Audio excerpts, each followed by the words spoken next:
Welcome to The Explainer. Today, we're diving into Malcolm Gladwell's The Tipping Point. We're going to tackle one of life's great mysteries, right? How can massive changes happen, like almost overnight? How do ideas and behaviors just spread like wildfire? So, to get our heads around this, let's start with a couple of real head-scratchers from the 1990s. Now, on the surface, they seem totally unrelated, but stick with me here because they're connected by this hidden force that really explains a lot about how our world works. All right, first up, the case of the forgotten shoe. You know Hush Puppies, right? Those classic suede shoes. Maybe your grandpa wore them. Well, by the mid-90s, they were on the verge of total extinction.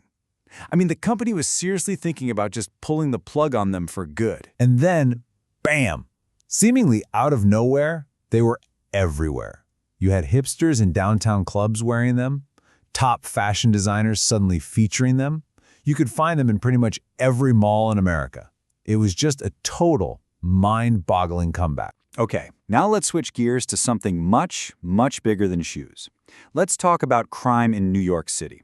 If you remember the early 90s, the city just felt impossibly dangerous. I mean, the murder rate was astronomical. But then, just like with the shoes, the whole situation reversed itself, and with stunning speed. The city didn't just gradually get safer. No, the crime rate absolutely plummeted. So what gives? How do we even begin to explain these huge, sudden shifts? Well, this is where Gladwell's big idea comes in. He says we shouldn't think of these as normal trends. We should think of them as epidemics. Yeah, seriously. Just like a virus, an idea can spread through a population, and once it hits a certain critical mass, it tips, and that's when it becomes a full-blown phenomenon. The cool part is, these social epidemics, they all follow 3 simple rules. All right, let's get into it. Rule number 1. And honestly, this one might be the most surprising, because it's not about the idea itself, it's all about the person sharing it. It turns out, for an idea to really take off and tip, it needs a very specific kind of messenger, someone with a pretty rare set of social gifts. We all love to believe that a really good idea will just spread on its own, right? That its own merit is enough. But what if that's a total myth? What if the messenger actually matters more than the message? The reality is, an idea can be brilliant, but it's pretty much powerless without a very specific type of person to give it that initial push. So Gladwell points to 3 key types of people who are these catalysts. First, you've got your connectors. These are the social glue, the people who just seem to know everyone. Then you have the mavens. Think of them as information junkies. They're the people you call before you buy a car because you know they've done all the homework. And finally, the salesmen. These are the natural persuaders. The ones with this charisma that just gets you excited about, well, almost anything. This is perfectly illustrated by Paul Revere's famous Midnight Ride. Now here's the thing most of us don't know. Another guy, William Dawes, rode out on the exact same night with the exact same message. So why do we only remember Revere? It's simple. Revere was a connector. He was super social, he knew everybody, and he knew exactly who the key players were in every single town. So his warning spread like, well, a virus. Dawes? He was just an ordinary guy. His warning just kind of fizzled out. It's the perfect example. Same message, totally different messenger. Okay, so you need the right person. Got it. But that's only piece number 1 of the puzzle. The message itself has to have a certain special quality. It has to be memorable. In other words, it needs to be sticky. And stickiness isn't what you might think. It's not about being loud or flashy or over the top. It's really about crafting a message that's almost impossible to forget. And a lot of the time, it's just a small, clever tweak in how you present the information that makes all the difference.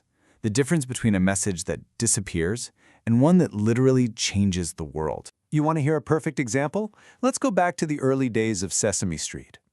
The producers, right, they'd put together this brilliant creative team, but when they started testing the show, they found a huge problem. Kids were getting bored and totally tuning out during the scenes with the real people on the street. So, after just hours and hours of research, watching kids watch the show, the producers had this aha moment, this breakthrough. They realized kids aren't just little sponges soaking up bright colors. No, they're actually pretty sophisticated critics. They lean in and pay attention when they understand what's going on, and they tune out the second they get confused. So the secret to stickiness wasn't just grabbing attention, it was making sure the kids could actually follow along. And this is so cool. A later show, Blue's Clues, basically took this idea and just perfected it.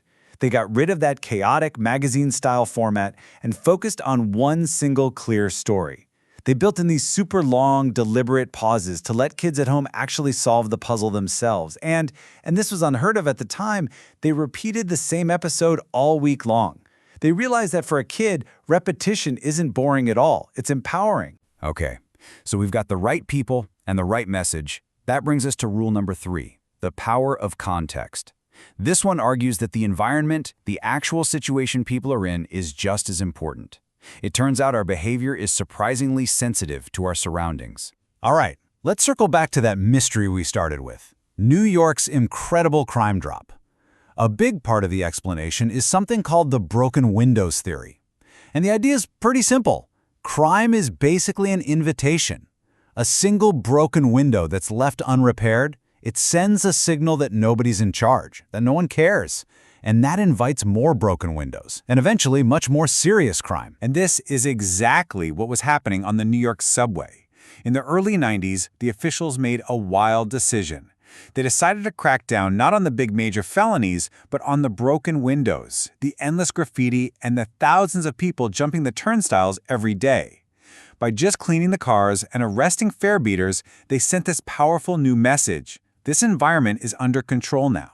And incredibly, that small change in the context tipped the entire crime epidemic for the city. Now, this power of context isn't just about physical stuff like graffiti. It's also about our social environment. There's this anthropologist, Robin Dunbar, who found that there's kind of this magic number for human groups, 150. He argues that once a group gets bigger than that, the natural trust and peer pressure that helps ideas spread just starts to break down. The context gets too big, too anonymous, to tip easily. Okay, so after all that, what does this actually mean for us, right?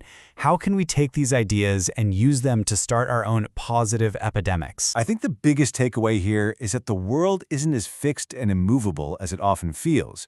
Real big change is possible. But here's the kicker. It rarely comes from those huge, expensive blanket campaigns. It comes from small, targeted, almost surgical strikes.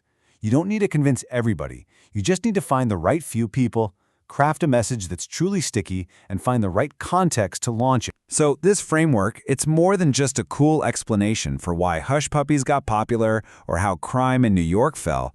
It's really a blueprint. It's a way of understanding that with just the slightest push in exactly the right place, our world can be tipped. So the question to leave you with is, what small push in just the right place could you make to tip your world? Thanks for joining us for this explainer.